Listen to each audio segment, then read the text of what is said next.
Hello guys, magandang araw. Ayan.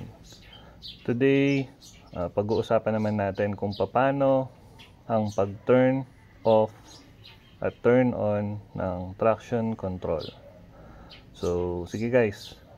Ang unang gagawin lang natin is yung trip, ay yung info. Adjust natin yung info.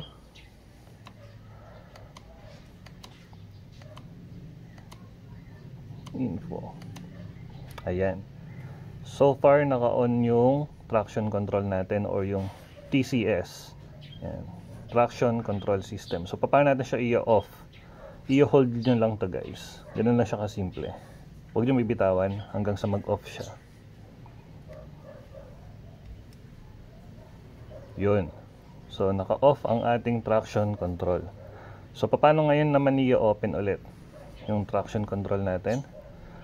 So, ganun ulit. Same procedure lang. Hold. Then, naka-on na yung traction control natin.